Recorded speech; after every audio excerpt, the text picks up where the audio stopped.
If you bought a truck in 2005, you owned it. The key was in your hand. The engine was yours. Nobody on this planet could stop you from putting it in drive. That is no longer guaranteed with 2026 vehicles.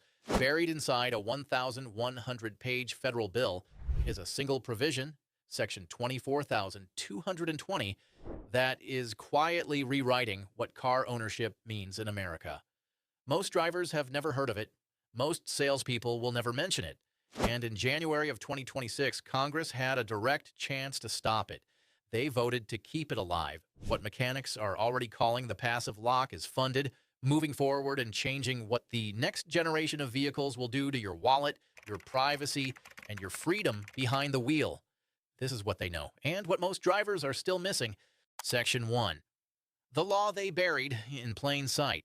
The law is called Section 24,220 of the Infrastructure Investment and Jobs Act, signed in November 2021.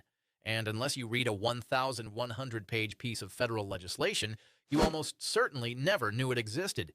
Here is what it actually says. Every new passenger vehicle must be equipped with advanced impaired driving prevention technology. That sounds reasonable until you read the next sentence. The system has to passively monitor the performance of the driver, not at a checkpoint, not when you consent, continuously, every single time you sit behind the wheel, and if the software decides that impairment is detected, it can prevent or limit motor vehicle operation. That is the exact phrase written into federal law. Not your doctor, not a police officer. Your car's software makes that call. No breathalyzer, no badge, no appeal. The agency responsible for finalizing the rules, NHTSA, missed its own November 2024 deadline. The rules are not finished. Section 2. What the testing revealed. Kill switch jail. You are probably thinking the same thing most drivers think the first time they hear this. They will get the technology right before it goes into cars. The government would not mandate something that shuts down innocent drivers. Here is what NHTSA's own pilot testing actually showed. Drivers were flagged as potentially impaired for rubbing their eyes, for wearing sunglasses that confused the infrared cameras, for being tired after a 12-hour shift, not drunk, not over any legal limit, just exhausted after a long day. NHTSA's own December 2024 report to Congress acknowledged the agency is still working on detection accuracy. The system cannot reliably tell the difference between someone who is legally impaired and someone who just worked a double shift and is heading home at midnight. Think about what that means practically. You leave work at 11 at night.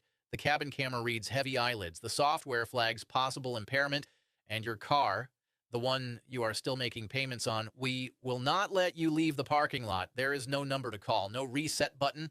The law does not require one to exist. Independent mechanics already have a name for this scenario. They call it kill switch jail. Stranded, sober, not impaired, just caught by software that got it wrong. But the false positive problem is only half of what drivers are not being told, because while this fight was playing out in Congress, something else was already showing up on dealership lots.